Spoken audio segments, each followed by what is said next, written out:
Hello guys! Welcome to the Board Exam Talks by Engineer Dee. Well, this is Engineer Dee and here we are on another special episode with me as your guest and host. Wala po tayong guest today. You may have seen already the topic for today's podcast and it's all about what to do after you passed the board exam. First of all, congratulations. No, grabe, this is an important milestone for you of your life to be able to pass the board exam kasi hindi lahat nakakagawa, no? Hindi lahat pumapasa sa board exam. And dahil mahirap ang pinagdadaanan dito kahit anong profesyon ka man ngayon. Well, most of my audience here are engineers or construction professionals like architects, civil engineers, designers. But if you're here na hindi sa nabanggit, it's okay. You're still welcome here kasi the tips I will share here applies to all naman. Mapa-nurse, teacher, pharmacist, medtech, psychometrician, basta board exam passer or licensed professional, welcome na welcome ka dito. Now, back to our topic. No, congratulations ulit for passing the board exam. And at this point, you're probably wondering, ano nga ba ang next step ko, Engineer D? Di ko alam ang gagawin ko. No, know that your feelings are normal. I've been there. And lahat tayo dadaan dyan and marami nang dumaan dyan. You are at the point of your life where wala nang syllabus or curriculum na susundin and you are on your own na. No, 'di ba? Kasi back in college, meron tayong sinusunod na ito yung next subject. After matapos ito, ito naman, no? So, ngayon kasi wala nang ganon. Mahirap at magiging mahirap pa sa future, pero kaya yan. Kailangan mo lang ng guidance. So, speaking of guidance, well, you came to the right podcast. So, here are my 5 tips on what to do after you pass the board exam. Are you ready? Ito na. Tip number 1 is to discover your track or career. Maraming pwedeng tahakin na landas after you pass your boards and normally 4 lang yan. It's either magtatrabaho ka, number 2, magnenegosyo, number 3, mag-aaral ulit, o maging tambay, no, is your option number 4. Isa-isayin natin. No, option number 1, ang magtrabaho o maging empleyado. No, ito normally ang maging default na option natin if you're someone na inaasahan na kumita ka agad para sa iyo o sa iyong pamilya. No, if may expectations from your family to earn, this is your track. Example sa akin, no, I'm a civil engineer registered, no, I finished or passed my board exam 2015. Ito kaagad yung naging track ko. And my track was construction management as a site engineer. And if you're someone, no, for example, you're here listening, fresh electronics engineering, ano ka, board exam passer, pwede ka sa manufacturing, research and development, or kung ikaw naman ay teacher, no, na nakikinig ngayon, pwedeng magturo sa school or maging private tutor sa isang company. Pwedeng maraming options. No, maraming pwedeng areas for your field and it will take an entire separate podcast, no, on how to discover that specific track. Now, my point here is this is the default option as I mentioned, no, for many of us who do not have much resources. Kaya naman ang normal na tinatahak na direction after you pass the board exam ay maghanap ng trabaho as an employee, like the usual mindset na pinapasa natin, no, na pinapasa sa atin ng ng ating mga parents. That's option number 1. Option number 2 naman is magnegosyo, no, especially if you come from a family of businessmen or businesswomen. Ito marahil ang track na nababagay sa iyo or malamang ipapamana sa iyo. You will be asked to manage a small business, no, probably a construction business, no, maraming pwede. Maybe your corporation naman if you're born with a silver spoon. And normally, no, ito yung sinasuggest ko din na kumuha ng MBA for you to be able to perform your role properly. Kasi negosyo and it requires a different skill set as a manager or business owner. So that's your option number 2. 'Di ba? And option number 3 naman related din doon sa sinabi ko kanina, I already mentioned, which is MBA, no, to pursue another or an advanced degree. So yun nga, MBA isang option, pwede ring mag-proceed to medicine if you wanted to become a doctor, law if you wanted to become a lawyer naman, or pwede rin naman, no, mag-pursue ng Master of Science or Master of Arts, depende sa naging undergraduate course mo. So I'll give you this option, no, or i-recommend ko sa iyo to if you have the means to take yourself to school and have another degree. Pwede naman, no? Or others do it na pwedeng ipagsabay, no? Yung option number one, magtrabaho or magnegosyo, or option number two, then sinasabay itong si option number three, which is an advanced degree or another degree. Kasi may mga kilala rin kasi ako ang ginagawa nila ito. And so far, may nakagraduate na. No? So, pwedeng-pwede mo yan gawin. Option number four might be unpopular opinion, no, is ang maging tambay. Or I would say, pwede rin na maging family man, 'di ba? If you are in no hurry to be employed, hindi ka nagmamadali maging empleyado or pumasok sa trabaho, mag-manage ng negosyo, pwede naman, or hindi ka naman required, or if you don't feel urged to take an advanced degree, pwede naman magpahinga. No? So if you're not someone na nagre-rely yung ibang tao sa iyo to earn, you can take a break. Now, this might be a viable option for you. So, bago ka pursue ng trabaho or employment, magnegosyo or mag-MBA, take a few months, 'di ba? Example, right now you just passed your board exam, 'di ba? Pwede ba ako magpahinga, Engineer D? You can ask me that. Pwede naman, no? But only if you can afford it. Ibig sabihin lang nun, if you have the permission of your parents na, uy, mapa, hindi mo na ako magtatrabaho or magnegosyo or mag-MBA man yan, no? Or mag-second degree, magpapahinga lang ako. If they say yes, then go, pwede naman, 'di ba? Kasi others kasi, no, like me, I was I was pushed agad, no, uy, di magtrabaho ka na kaagad para makatulong ka sa bahay. And that's the option for most of us kasi, 'di ba? Pag naka-graduate, nakapasa ng board exam, matik, no, automatic magiging provider or part ng magiging provider sa family. So if you have that option, grab it, no, kasi you will need that break. You will need that break talaga, no, if only you can afford it. That's tip number one, no, which is to discover your track or career. Napakaraming options dyan na na-mention ko na yung apat. Tip number two naman, no, let's go to that, is to upskill. Meaning, you invest in trainings, webinars, or seminars. Lahat ng pwede mong pasukin, no, na maganitong types of learning development mo, kunin mo na, i-grab mo na. The idea is to expand your skill set as wide as possible, especially if your track is to become an employee. Kasi investing in these resources, no, in your skill set will be an advantage as you enter the market, kasi companies hire people with credentials and trainings. So pinagtabi yung resume mo or CV mo sa isang someone na walang types of trainings na nakalagay doon sa kanilang CV or resume, syempre aangat at aangat ka, no? And you will be the preferred one to get hired. So the internet has a deep library kasi of information, napakaraming resources online, no, for your chosen career, that you could learn basically anything. And if you're a construction professional, I highly recommend that you check out the trainings offered by Bostik Academy.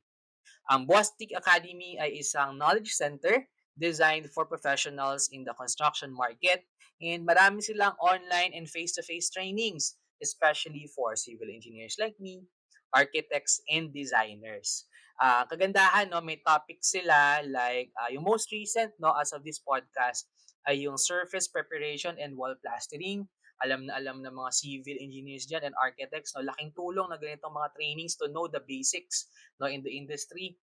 Isa din yung tile planning, installation and finishing, and isa rin sa mga gusto ko, no, na natapos na ng mga webinars na hopefully ay ulitin nila, no, ay waterproofing for better moisture protection and concrete durability. And what's nice here is that pwede kang mag-request ng training based on your needs. And malay mo, di ba, they will grant your request. So check out Bostik Academy via bostik.com/philippines/en/bostik-academy. I also attach the link sa description nitong podcast for you to check out.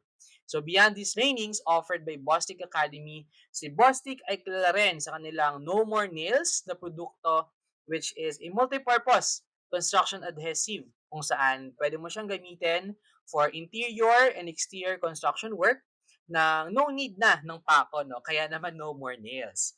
Isang napakahusay na all-around adhesive. Meron din si Bostik ng Ultra Fino Skimcoat, which is a cement-based powder para sa mga plastering applications. Hindi na kailangan ng primer para sa mga white finishes, kaya laking tipid kapag Bostik Ultra Fino Skimcoat ang gagamitin.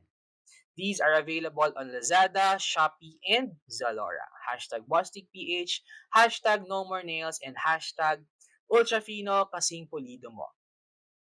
Going back, as I mentioned, napakalaking bagay ng nagagawa ng pag-build ng skills through trainings, webinars, or seminars relevant to your work kasi that will set you apart from your competition. Kapag nakita, for example, sa resume mo, wow, itong si Engineer D, maraming seminars na sinalihan.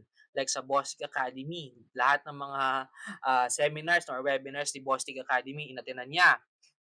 Ito mapapansin nito ng mga recruiters and they will have an impression, di ba, that you are most willing to learn and serious ka sa career path na pinili mo. And then that's tip number 2, no? And now to tip number 3, which is to increase your chances of getting hired. Na-mention ko na kanina, 'di ba? This is to make your resume or CV tailored for your target companies. It's one thing na mag-upskill ka, ang dami mong trainings, seminars, webinars, pero pag hindi mo siya pinakita or present ng maayos sa mga hiring managers or recruiters, wala rin. No? So for example, I am a licensed electronics engineer, for example lang and I wanted to apply for a research and development job or yun, no, R&D. So as a fresh electronics engineer, wala pa akong malalagay na experience. But if I were you, no, I would highlight your my technical skills related to research, probably yung thesis or research ko din, no, undergraduate studies, no, that will be talaga to your advantage. Lalagay mo siya sa CV mo or resume kasi super relevant siya eh. And probably no other skills required to the role you're applying for. And this is a fact that most hiring managers, no, in general, only have as little as 6 seconds to as long as 20 seconds reviewing your entire resume. So, paano mo i-maximize yon? No, yung 6 seconds to 20 seconds sa pag-review ng nag-check ng iyong resume. No? So, make sure that you stand out, di ba? Sa unang tingin pa lang. Hindi naman ibig sabihin nito na maglalagay ka ng colorful. Naku, napakasakit sa mata niyan. Or fancy fonts, no? Yung Comic Sans, naku, wag na wag. Or Joker man, napakaluma. No, napapa-age reveal tayo dito sa fonts. But the goal of your resume or CV is to convince recruiters or hiring managers bakit ikaw ang i-hire nila based on your clear and concise text presentation. I would like to highlight text kasi, no, if you ask me, nagtatanong kasi minsan, no, kailangan pa bang maglagay ng picture? If you ask me, especially for technical roles, no, na hindi naman client-facing, you don't need to put that. Pero if your career or role requires you to have a face value, 'di ba? So I suggest you place it, no? Minsan kasi nagsasabi naman yung mga hiring managers or recruiters na required ang picture or nanghihingi talaga sila ng 1 by 1 or 2 by 2 or passport size ID. So, but the general rule here is that place a picture if it's only relevant to the role. Pag hindi, wag nang ilagay para mawala yung yung bias no against the face value. So again, in summary, create a resume or CV designed for the role you're applying for. Last tip, tip number 4, is to seek help by networking or finding a mentor. This is something na hindi ko nagawa no when I was just starting kasi wala namang podcast nung time nung time na nag-start ako as a civil engineer na board passer. So I was on my own, 'di ba? But I realized later in life na napakalaking bagay talaga ng networking no or paghanap ng mentor. This doesn't mean networking na pupunta ka sa or magjo-join ka sa mga networking na mga grupo no. Doesn't mean I don't mean it that way, but more of expanding your network, having more connections no that might help you, 'di ba? Or maging valuable sa sa job search mo or job hunt mo. Can simply ask around. Yun yung pinakamadaling method to network or find a mentor. Probably sa mga seniors mo noong college, yung mga nauna sa'yo, mga tito, tita mo, mga kapatid mo, di ba? And allow them to help you. Kasi they might have the connection that might give you the best offer out there sa industry na kinabibilangan mo. And at the end of the day, it still should be your decision on which path to take. So for example, yung yung senior ko dati nag-offer siya ng ganitong role tapos malayo, no? And then you have another offer rin no from for your tita for example. Sabi, "Uy, di meron akong kakilala dito naghahanap sila ng civil engineer sa ganitong site mas malapit, may allowance pa, 'di ba, etc." So that gives you 'di ba, at the advantage na marami kang options as you enter the job market. So all I'm saying here is in tip number 4 na na hindi ka nag-iisa. Hindi ka nag-iisa sa journey na 'to, 'di ba? As you pass or after you pass the board exam. At this point kasi 'di ba, I'm sure you'll relate to this one, madaling maging lost 'no? Hindi ko alam ang gagawin ko, Engineer D, paano na nga ba? Ano bang next step ko? And nadaanan ko rin 'yan 'no, way back in 2015. And it's a difficult phase of adulting talaga 'no, napakahirap. Ang daming questions na tumatakbo sa isip ko, ang daming mga what ifs, 'di ba? What if I take this path? What if ganito yung pinili ko? And sobrang hirap siya.